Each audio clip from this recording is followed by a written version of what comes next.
You can't buy Publix stock. There is no Publix ticker symbol. You can't open your investing app and buy a share. No hedge fund can simply decide it wants a piece of the company. And yet, Publix sells about $63 billion worth of groceries a year.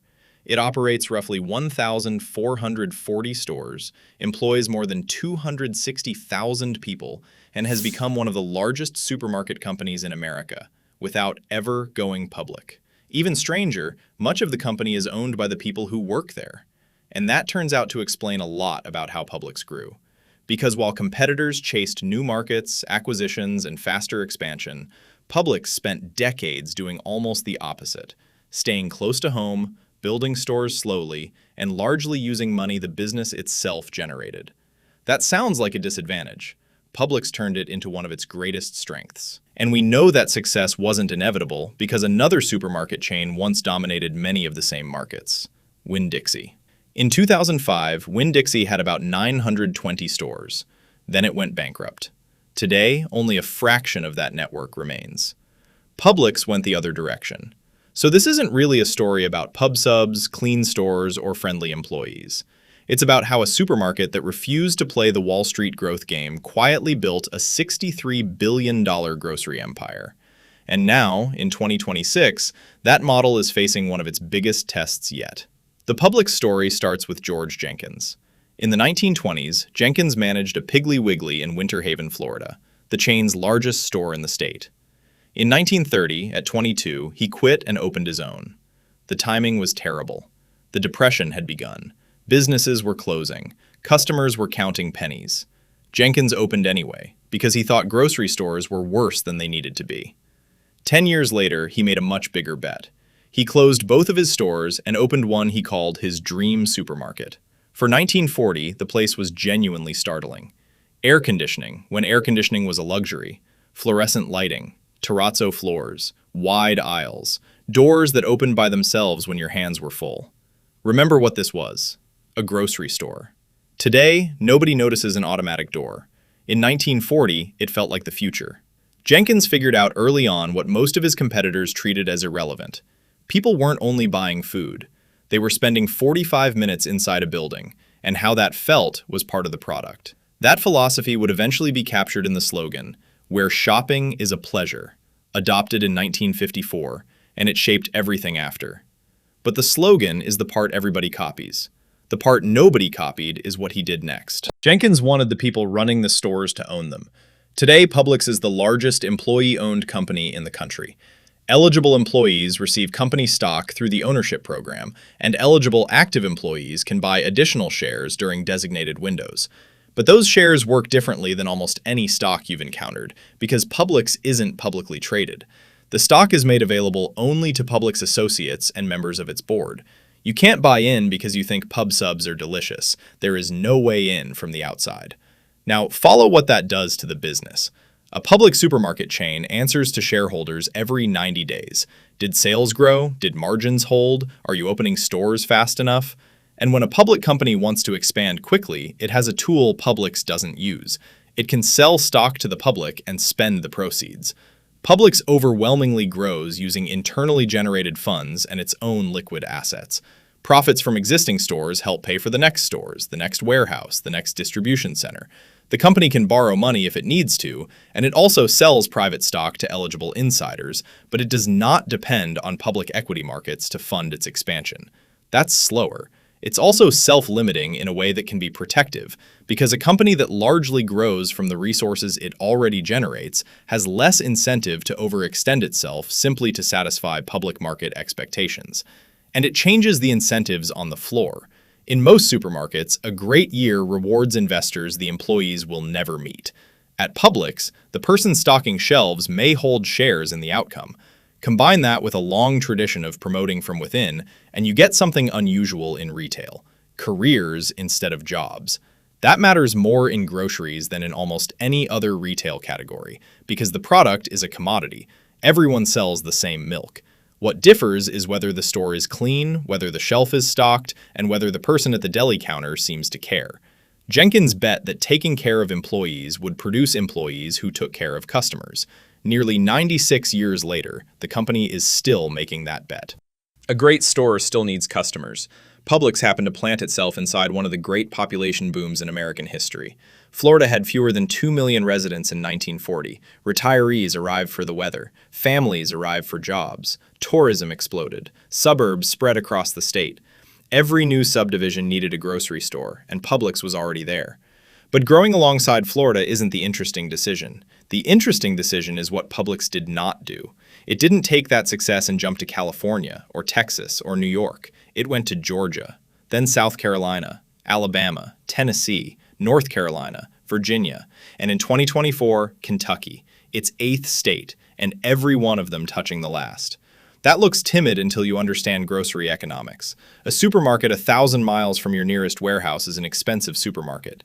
100 supermarkets inside the same region share a distribution center, share truck routes, share advertising, share a management pool that already understands the market. Density isn't a side effect of staying close to home. Density is the entire point. Florida alone now has roughly 900 Publix stores. That isn't a collection of supermarkets, it's infrastructure. In much of Florida, Publix isn't one option among several, it's simply where groceries come from. The company reinforced that with something most shoppers never think about. It became a landlord. Publix says it controls more than 560 stores and shopping centers, including hundreds of centers anchored by its own supermarkets. Think about why that's valuable. A busy supermarket drags thousands of people past every other storefront in the plaza every week. When Publix owns or controls the plaza, it can collect rent from other tenants, benefit from the long-term value of the property, and exercise more control over what opens next door. Many Publix stores are still leased, but where the company owns the property, it gains another layer of stability and control. None of this is dramatic. All of it compounds. Here's the problem with selling groceries. People come when they need something. You're out of milk. You need eggs. It's Sunday. Those visits are driven by necessity, and necessity has a ceiling. So Publix built 2 departments designed to create visits that necessity wouldn't have produced. The first is the deli. Publix put a deli in every store by 1967 and kept expanding it. Hot foods, fried chicken, prepared meals. Then in 1992, a store in Marietta, Georgia started making customized sandwiches, and the Pub Sub was born. It sounds like a small thing. It isn't. A deli means Publix is no longer only competing with Kroger and Walmart for your grocery money. It's competing with Subway and Chick-fil-A for your lunch money. And someone who came in for a chicken tender sub may leave with chips and milk and something for dinner. More than that, you can buy a Coca-Cola anywhere. You can only get a Pub Sub at Publix. In a business where much of the inventory is identical everywhere, owning even one product customers strongly associate with your store is enormously valuable. The second reason is the one people forget.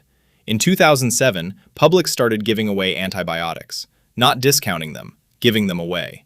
7 common oral antibiotics, free, to anyone with a prescription, regardless of insurance. It later added free maintenance medications for blood pressure and diabetes. The CEO at the time was fairly open about the logic. He hoped it would build the pharmacy business, and it certainly generated traffic. Publix filled more than 100 million free prescriptions over the life of the program. A prescription isn't a sandwich. Chronic medications can bring the same person back to the pharmacy every 30 or 90 days, repeatedly, for years. And while they're waiting, they may shop. That program ended June 1, 2022. Several of the medications that had been free moved to Publix's low-cost prescription pricing rather than remaining free. Hold on to that, because the pharmacy is about to come back in a much less pleasant way. The best evidence that Publix's model was hard rather than obvious is that a bigger company operated in many of the same states and lost. In 2005, Winn-Dixie operated about 920 stores across 8 southeastern states and the Bahamas and employed roughly 79,000 people. It was, by store count, larger than Publix had been for much of their shared history. That February, it filed for Chapter 11 bankruptcy. Its stock, which had traded near $60 in 1998, closed at $1.47. More than 300 stores closed. It emerged, and in 2012, Bilo acquired Winn-Dixie. The combined parent company later adopted the Southeastern Grocers name, and it filed for Chapter 11 a second time in 2018. Southeastern Grocers filed to go public in 2020, postponed the planned offering, and formally withdrew it in 2021. In 2024, it was sold to Aldi, which announced plans to convert roughly 220 of its stores to the Aldi format. Less than a year later, an investor group bought the remainder back, about 170 grocery stores. 920 stores to roughly 170 in 20 years.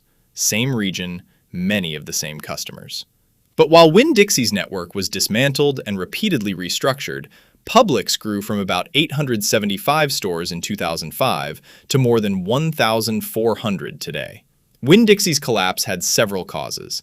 It struggled with operating losses, debt and liquidity pressure, aging stores, and intense competition as Walmart supercenters expanded across the Southeast. Publix faced many of the same competitive pressures, but its more conservative expansion model, strong regional density, and lack of dependence on public equity markets gave it more room to stay focused on the system it had already built.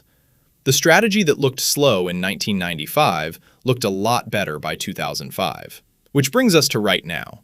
In fiscal 2025, Publix did $62.7 billion in sales, up 5%. Net earnings of $4.7 billion. Comparable store sales, that's sales at stores open long enough for a fair year-over-year comparison, grew 3.5%. By any measure, an excellent year. Then 2026 arrived. Second quarter sales were $15.7 billion, up 1%. Comparable store sales fell 0.5%.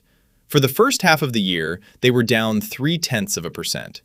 A year earlier, that same quarter, headline sales were up 7.3% and comps were up 6%, although the timing of Easter added about 1 percentage point to that sales growth. And by the second quarter of 2026, year-over-year headline sales growth had slowed for a fourth straight quarter. Publix pointed to two causes. The first is the pharmacy, a Medicare maximum fair price change that took effect January 1, 2026 cut prices on 10 drugs, and that reduced revenue directly. The second was economic conditions affecting consumer spending. Now, the headline earnings number looked fantastic. Net earnings of $1.7 billion for the quarter, up more than 20%.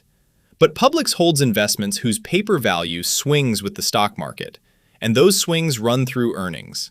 Strip out the unrealized investment gains, and adjusted earnings rose 1.7%, more than 20% on the headline, 1.7% after removing those investment market swings. And then the number that no press release leads with. Effective August 1, 2026, Publix's privately established stock price went from $20.45 per share to $19.60. This isn't a stock that trades every day, so that decline isn't the same thing as investors suddenly dumping shares on the market. Publix periodically establishes the value of its private stock. But the people affected by that valuation are largely the people who work there. Here's why this is the genuinely important moment. Publix's model is a premium model. It asks customers to accept that they might find something cheaper elsewhere in exchange for a better hour of their week. That trade holds up when people feel comfortable. It gets tested when they don't. Aldi is expanding aggressively. Walmart is still Walmart. Costco has built a value proposition for families willing to buy in bulk. And every shopper now carries a price comparison tool in their pocket.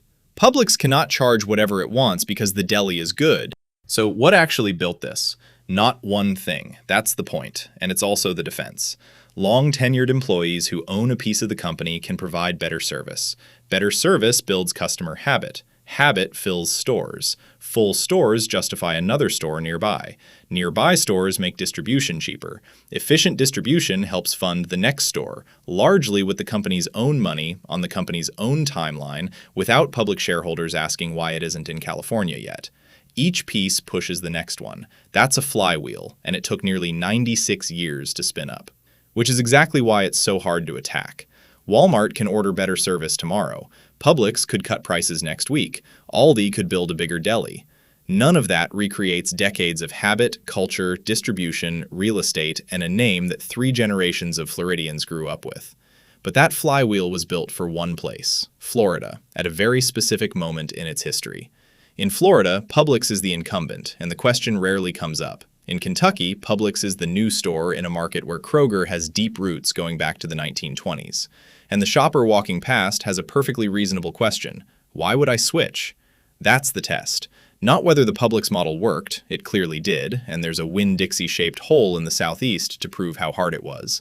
The question is whether an advantage built out of patience, familiarity, and nearly 96 years of local memory can be exported to places that don't remember any of it. Because Publix didn't win by being the cheapest, the biggest, or the fastest.